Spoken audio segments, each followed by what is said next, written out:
going on, Archons? Welcome to another edition of Crucible and Cognac, the evening interview and TCO game.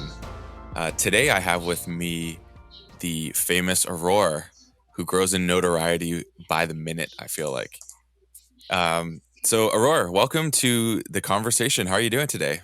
I'm all right. I had a rough morning with social distancing, but I'm okay now. Oh, that's good. Yeah, it's been tough. I'm hoping that you and I doing this will provide a modicum of entertainment for people who are just using KeyForge as a means to keep their spirits lifted. Yeah, it can definitely help. Yes, that is the goal. Hopefully, I'll be able to do a few of these more frequently now with us people being more homebodied now. Yeah. So let's just kick things off by talking about our deck. So why don't you let us know kind of why you like this deck?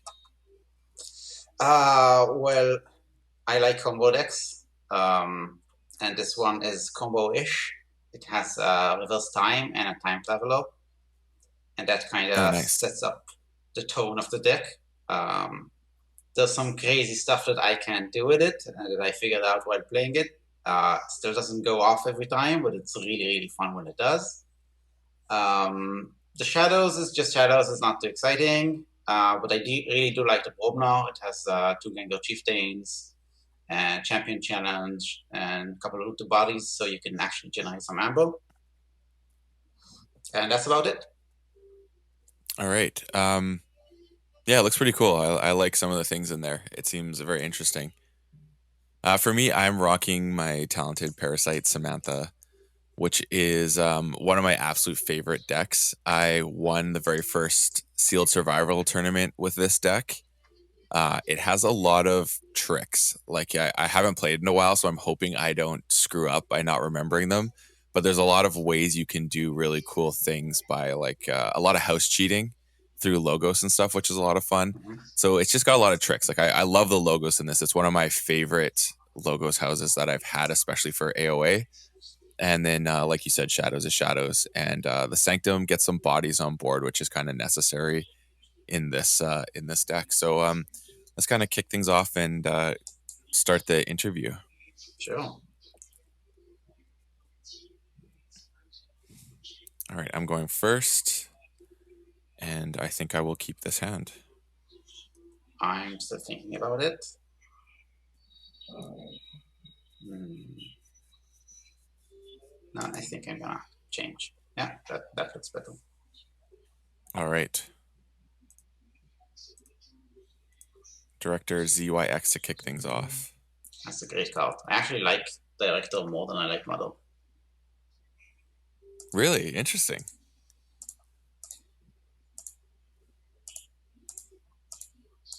And which is why I'm gonna kill it. Rude. All right. So I'm gonna go Shadows next. You have way too many ways to do a little bit of damage, so bad penny.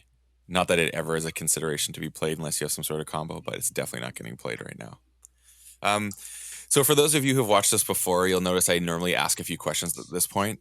But since we're kind of at a fast-paced part of the game right now, I thought it might be more prudent to allow some gameplay to happen, and that way we can allow each other to kind of answer and ask questions a little bit more fluidly without pausing the gameplay. But with that being said, Aurore, Yeah. I would consider you a content creator in the game of KeyForge. I don't think that's a weird thing to say. Yeah. And as a result, I'm just wondering, like, what made you decide to be a content creator? So the way I Like, started is sometime around March 2019.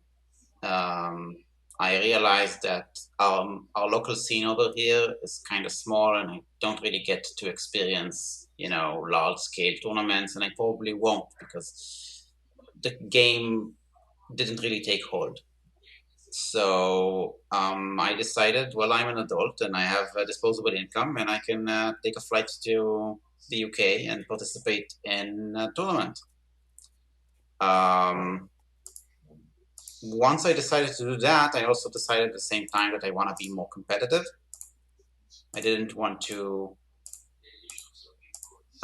get there and just, go too far and feel really bad about my performance and flying all the way over there.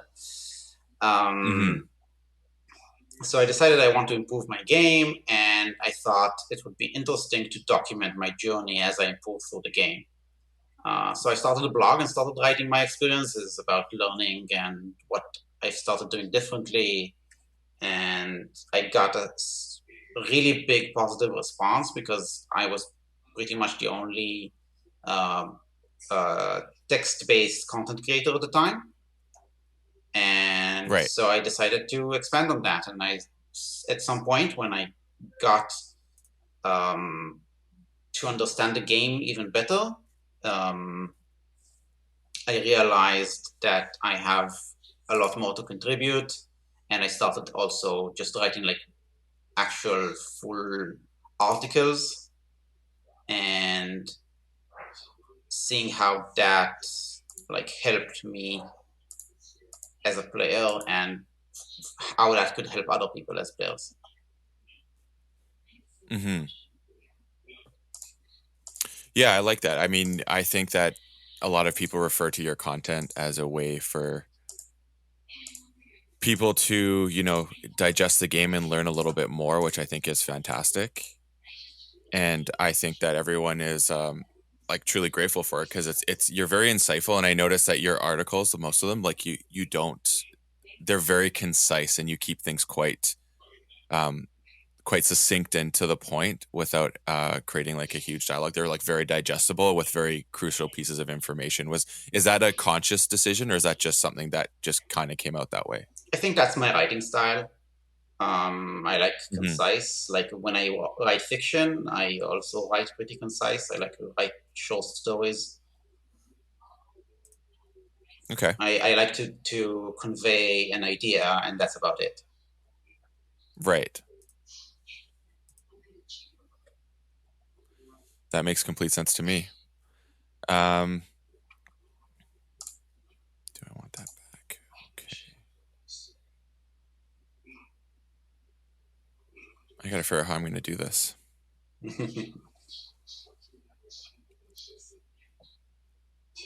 Redlock is such a cool card. It is, but unfortunately, I'm going to be abusing it right now.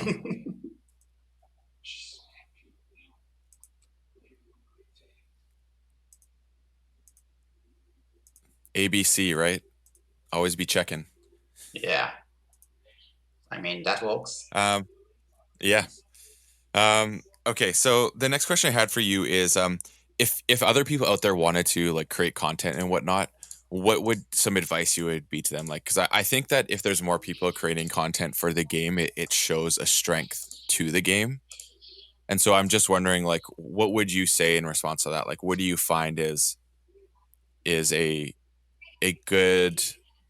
good piece of advice for people who want to start playing this fantastic game of KeyForge? You mean content creating? Yes, sorry, yes, of creating content for this fantastic game of KeyForge. I think just do it. People are generally friendly in this community, and I think if you start and talk to people and get feedback, you can get your own content going. If you need some advice regarding flow or something like that, you can always just look at other people that are doing well and try to learn from them. Like if you're doing a podcast and Headphone Feed yourself and Sanctimonious both have great flow. If you're writing content, you can look at my writing. If you are doing video, look at Tabletop Royale, see what they're doing. So they have a really high standard, so that might not be the best approach. Um, so yeah, I think basically any way you actually just do it is good. Like Mm-hmm. You think like don't try and like don't be afraid to do it. Just do it. You're saying. yeah, Yeah, I like that. I think that's a good approach. Yeah, sometimes you just got to dive right in. You're right about the community. It's not like the judgment that exists is not huge, so you have that ability to basically just enjoy the game and not have to worry as much, which I think is fantastic as well. Yeah, You can just know that there'll be support out there, and I think that's really important. for sure. Like, and if you write something and you want my feedback, just send it to me. Ask for feedback. I'd love to give it. Yeah, I'm with you on that one. Yeah, use Twitter, Instagram for me is I'm always an open book, and I try and actually I don't try. I do answer any questions that are posed towards me. Okay, so on to the next thing. Um, so when you're writing your articles and content, where do you get your inspiration from? Is it from like you do crowdsource it and have asked the community's opinion, or is it kind of something you have through experience? I think a lot about KeyForge, like just in my daily life. Like sometimes you know, before bed, lying in bed, thinking about all sorts of stuff. Me and Ilana, my co-host in our podcast, actually have this ongoing joke because one time we were lying in bed and she asked me what I was thinking, and I said punctuated equilibrium. So yeah, I think a lot about keyboards with just laying there What thinking are you about thinking about? punctuated equilibrium. uh, That's really funny. so yeah, when I think about stuff and I start thinking about a concept more deeply, then sometimes I have something to say about it, and so I do. Right, that makes sense. And okay, so now I'm going to get into some of my usual questions. I decided for this episode I started creating categories based on someone's stature in the community, and I do consider you a content creator. So I thought, why not ask you your some of these questions? Now I'm going to move on to my standard fun set of questions. Um, what is your favorite? I already feel like I know the answer to this just based on our dialogue. But what is your favorite card to play? And one being based on fun, and one being based on its competitive nature. Hmm. I think my favorite card to play is Wild Wormhole. Interesting. Uh, like from a fun perspective, Yeah. it just does so much for me as like the thought process of do I want to play this or not? Right. And Are you one when you wild wormhole? Do you look at like check the deck list? What's left? What have you played? Are there any traps? Do you take those into consideration when you play, or do you just like rolling the dice and because it's fun? it depends on what kind of game I'm playing. If I'm playing competitively, then definitely I will look over my list and make sure that I don't like hit something, or if I do hit something, how bad will it be? Like for example, I have a deck that I really like that has Doorstep and Spirit's Way and 3 wild wormholes. And Okay. when I think about playing the wild wormhole, I need to consider what are my chances of hitting one of those two, and if I do hit one of those two, how bad is it gonna be? Right. Okay. Um, and I like doing that thought process. And So you do like a risk analysis and kind of yeah, like okay, if I have a 1 in 10 chance of hitting Spirit's Way, but if I hit Spirit's Way, I'm gonna immediately lose the game. Then I probably just discard the wild wormhole. okay. Uh, from a competitive perspective, stuff to say. Probably like Mimicry or Seed, something that gives me lots of options. I like that. Yeah, that's fun. Exhume works too. I just don't have a lot of good decks with Exhume. I understand. I am fortunate to have a few really good decks with Exhume, and I would agree with you. It is one of the more powerful cards in the game, and you unfortunately have. Oh, I could have drawn another card. So silly. But yeah, I don't have anything to take you off right now, so that's gonna do this game. I got a lot more questions, so do you want to play another one? Sure. All right. How do you like the deck? It's cool. It's very cool. Do you like the help infuse yourself into reverse time? Yeah, I saw that. I saw that. I was like, I swear you just played that like one turn ago. So that was really cool. You got the combo off, which is great. No, the combo is actually Um, better if you also have twin bolt emission, so you can kill the time traveler immediately, and then you get two time travelers oh, in the okay. same turn. Oh, I like that. Yeah, that's fun. I'm gonna keep this one. I'm gonna keep it too. I like this as a turn one play, especially since I know you have quite a few artifacts. Do I? Although you played like three or four, Yeah, but they're bad. then you'll discard them, and that's I'm okay with that. So my next question I have for you is, do you find there's a house that you can't seem to get away from? Like you're always pulling that card. Why, we're opening decks? Do you know what I mean? Yeah, or not card, sorry, a house. Like you always seem to get the same house. Like obviously with Worlds Collide, there was the conspiracy theory that I don't know if it was a conspiracy theory at this point, but there was the distribution was not totally um, as Yeah, randomized as yeah. people thought. Let me have a look. I think it's Mars. I have a total of 339 decks. Of those, 134 are Mars. That's like a Oh wow, quarter.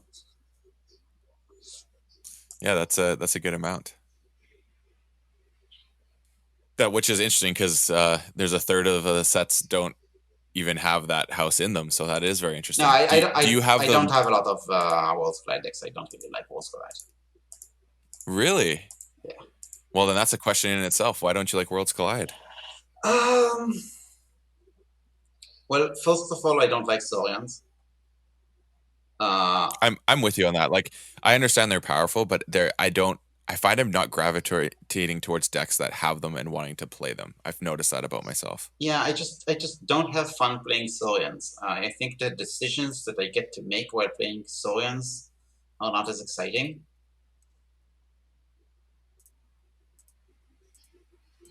And and the set in general doesn't seem to lend itself to what I like to do very much. Like, um, I like to have a lot of options while playing,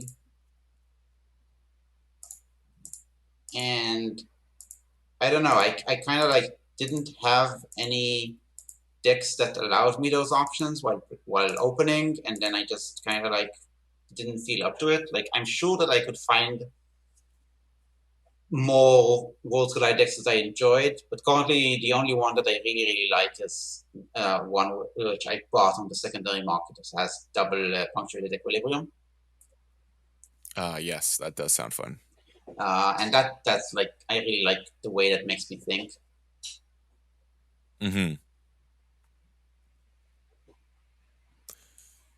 What to do? Okay. Yeah, that's so is punctuated equilibrium like your favorite card, would you say, or is it kind of like the card of the moment right now because you're discovering some cool things with it? Because I Um, notice I have to say you talk about it a lot. yeah, I mean, I'm thinking about it a lot. It's a very interesting card, and um, my gut instinct is to always play it when I can, but that's not right, and I'm learning all the situation in which I want to just not play it. Um, like the other day, I actually played somebody else's deck with a punctuated equilibrium and adaptive, and I accidentally discarded my might makes right because I so automatically uh, played the punctuated equilibrium, Oh, right. and that was not good. No, obviously not. Yeah. I really needed that might Okay. makes right Yeah. to win. I think it is an interesting card. I would definitely agree with you. I think it has it's a unique card in a way too. Oh, I Like messed it, up. it has what happened? I made a mistake. It happens.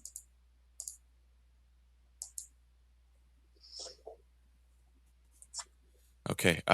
Yeah, because I noticed that that card it's the only card in the game that has a full hand disruption that potentially always gives you a significant advantage of cycling over your opponent because you're going to have less cards when you play it, and your opponent is always going to have a full hand when you play it.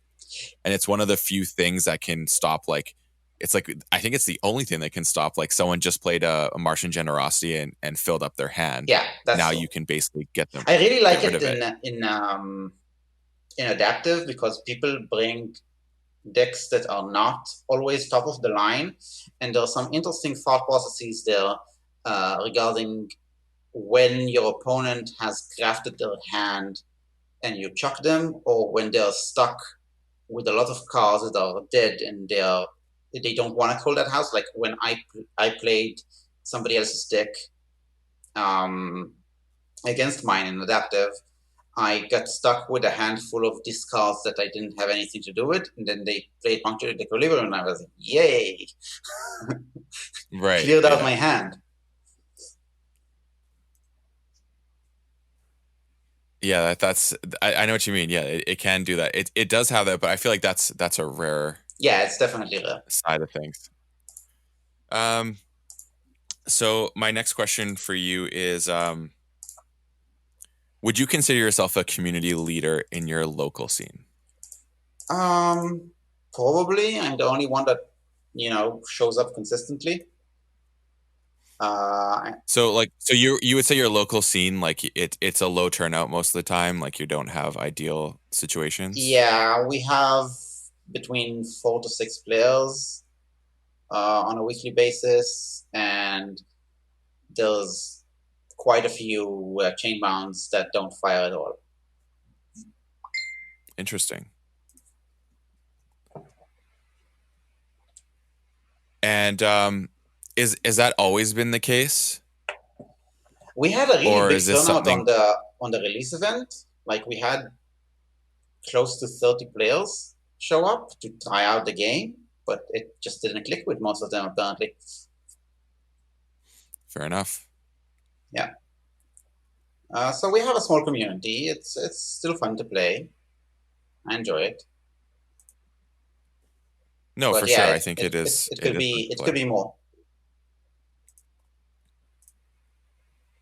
And do you feel you have like a responsibility to your local meta? Because this is something I've thought about a few times. It's like as since this is still a growing game, do you think like you have that responsibility of being like so for example, you probably in your community have the most competitive decks. Yeah, Is that probably a fair statement? completely fair. So do you feel that it's kind of like your responsibility to not always bring those decks when you go out? Because if you did, it could create some feels bad moments because of the fact that you technically could bring a deck that probably overpowers a lot of your local meta. And so as a result, do you think you have a responsibility to think about that when you have your deck choice when you go out? I do think about that, and I think I often choose to bring not the most competitive decks, but I also don't just bring weak decks. I try to find like a nice, interesting ground, like big, interesting decks. I did ask the players like how they felt about it, and they said that I should bring whatever. But I still feel like Okay. some of them might feel uh, bad if I won all the time. Um, and I don't win all the time, so that's fine. Like I think like if I brought my grand championship winning deck every week and just slammed everybody into the ground, it would be probably less fun for everybody. Um, Yeah. but I'm a kind of a player that enjoys a specific style of deck, and there are lots of decks in that style that I can play, and I don't have to bring the most consistent deck. And sometimes I lose, and that's fine too. Yeah, I agree. I mean, I kind of have the same mentality as some I don't have it as much now because our meta has grown where people are do have good decks, and it's like if you're not, then you're kind of potentially at disadvantage unless we have a discussion saying, "Hey, let's all bring good decks." You know what I mean? Yeah. So that is one side of it. Um, there is the other side, which is um, at the beginning, I would kind of I did like I was first coming out, I brought good decks because I didn't know what was what at that time. Hmm.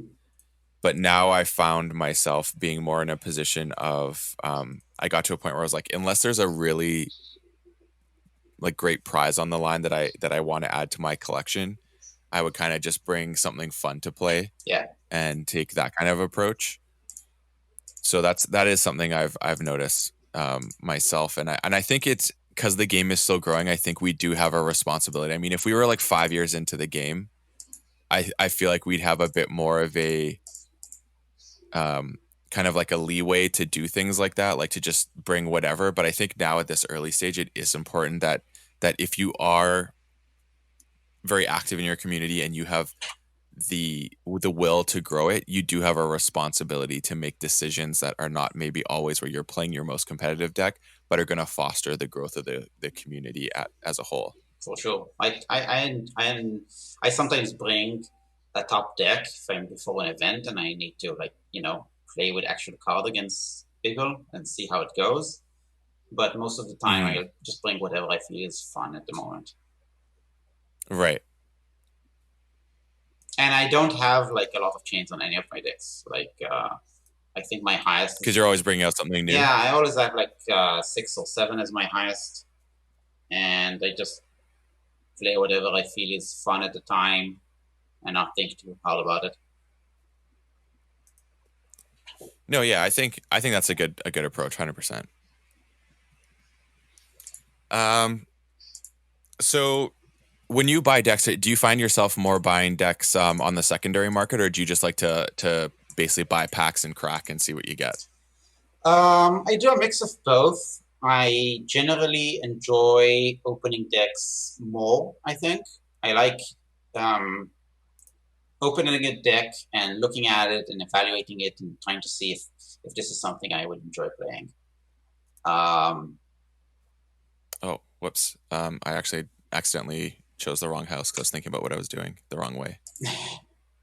Sorry, Aurore. no problem. You have a helper bot? So no, it's I meant to go logos. I'm playing an entropic swirl onto Brend, and I was thinking about that, and it made me click shadows. I do that sometimes. Yeah, I get that. So anyway, so you're saying you like to crack I decks? like to Is it because I like to crack decks and I like to look at the deck and try and see what's in it and what I can make of it. Um, mm, yeah, so often I have cracked 14 Call of the album displays. that's impressive? They were cheap. Yeah, we got that good sale going on. Yeah. Yeah, I don't know if I've cracked that many Call to Archons. I did my advent calendar this past year, so I actually bought one just to get myself kind of into that place where I could have them ready to go. And so that's kind of where I'm at right now with them. Oh, this is oh my goodness. Is that all right? Not bad at all. Not bad at all. What to do, what to do.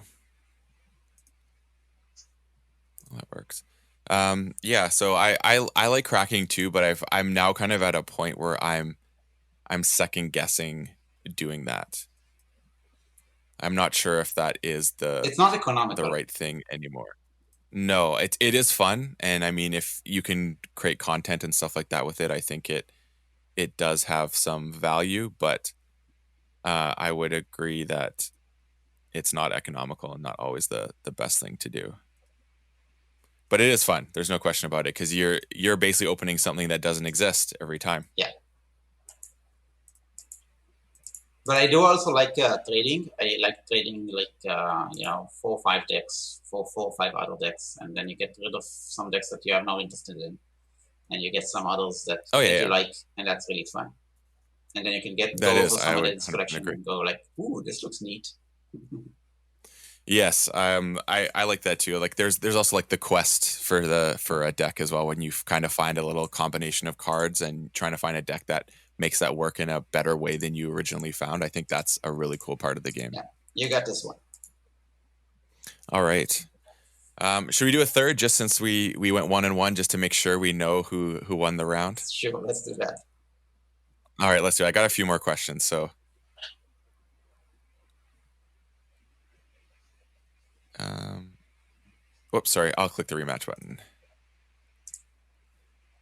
Okay, so on to the next set of questions here is what advice would you have for a new player?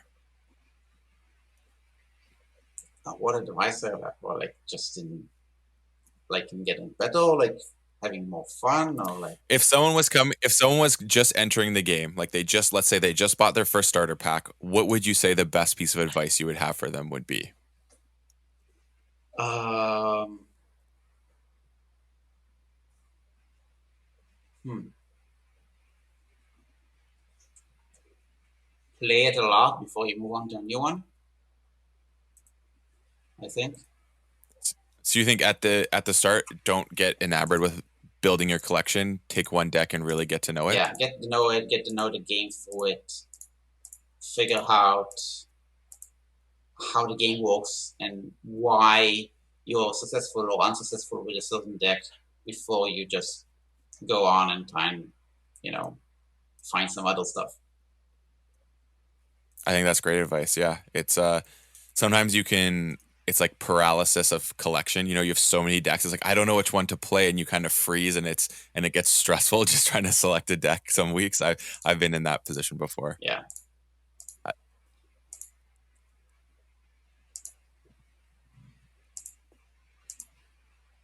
very important to use my opponent's customs office.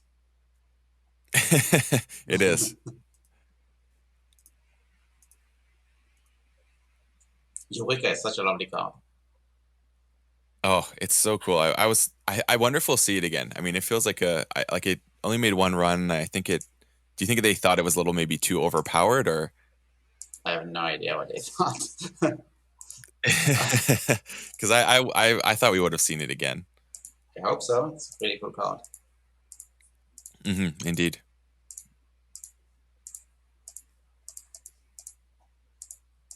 Oh my It goodness. feels almost like a Gungonaut. Yeah, it does. What do I want to do here?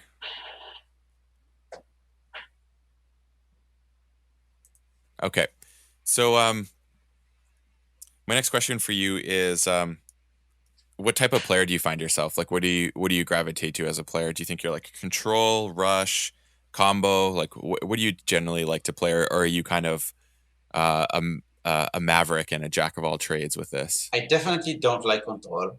I have tried, but it just doesn't feel right for me. I can play it. Like if I have a sealed deck that is more controlly, I can play more control. But I don't think I can play high level control in Archon. It just doesn't mesh well with how I like to play the game. Fair enough. I don't like Amber Rush,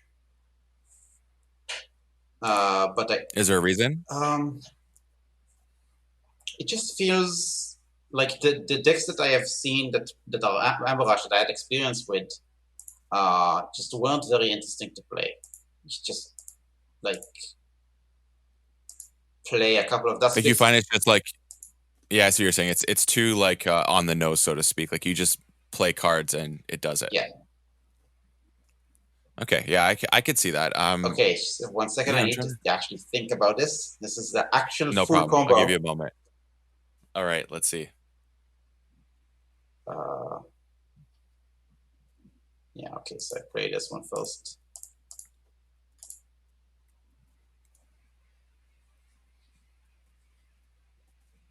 I did it wrong. Yep, I did it How wrong. so? I played a time traveler before the reverse time. But, yeah. Would it make a difference though? Yeah, I could have played a time traveler twice if I played the reverse time first.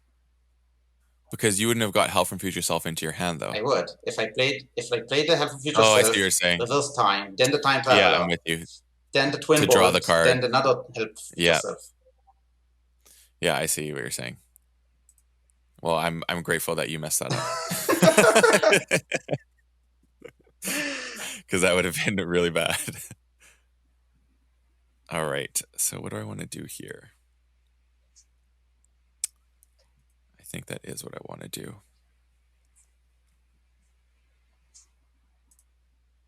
So what were we talking about? Sorry? What were we talking about? Um,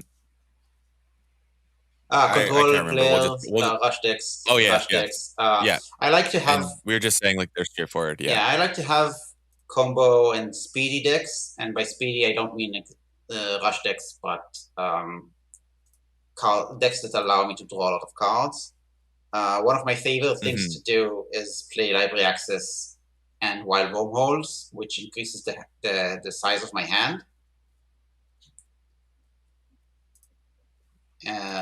Oh yeah, that's fun. So I like to have a lot of cards in my hand. So you can do that with library access and time traveler and wild wormholes, or you can do that with Martian generosity, or you can do that with phase shifting into hysteria or nature's call or stuff like that. Yeah, I like that. That's really cool. All the ways you can use library access to a greater effect. Yeah, because library access on its own, I don't feel is very strong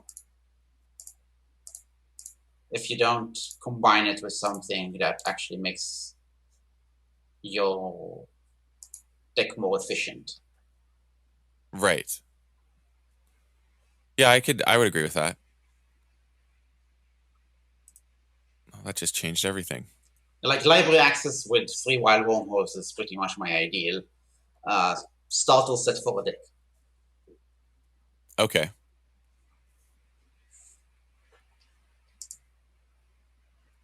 Hmm. Interesting. What do I do here?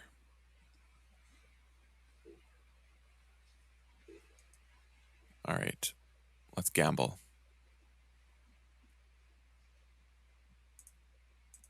And my next question for you is, what kind of tokens do you use? I use Burry tokens. Okay. I like them a lot. I also use their keys.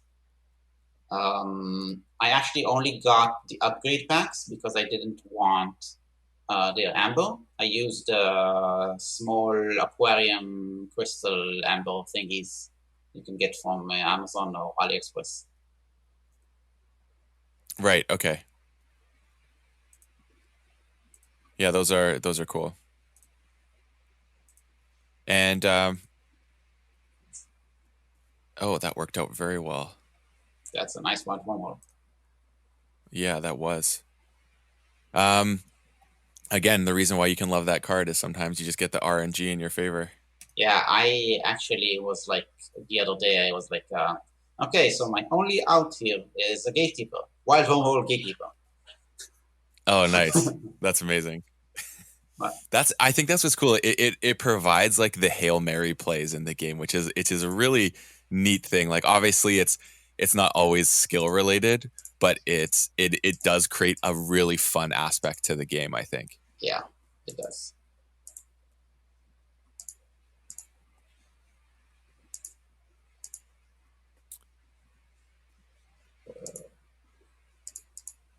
Oof. Well, that's a lot of Ember. Yeah. Today I actually played Doorstep to Heaven and got B-Hawk down from 27 Amber. Yeah, that's very interesting. I don't have a doorstep to heaven in this deck though, so that's not going to help me. All right, so Oof. I gotta take a different route. So, what my next question for you is, so what would you say is your most memorable KeyForge play that you've ever done? The one that is on camera from the Grand Championship in Utrecht. I was playing against Don Coro in round 5,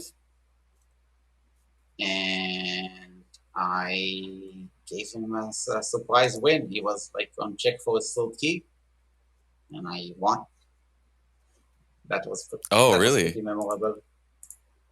What did you do though? Was it just like the way you managed to play, or? I It was using Fleur de Conspicuously Philanthropic, which is a deck I'm somewhat known for.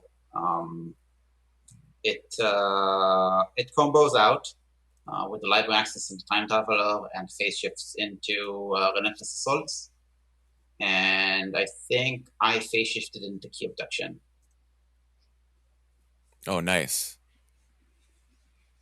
All right, let's see if I can pull off something crazy here. Because I knew I had to delay you because you had the rush, but I think I might be able to do it. Nice.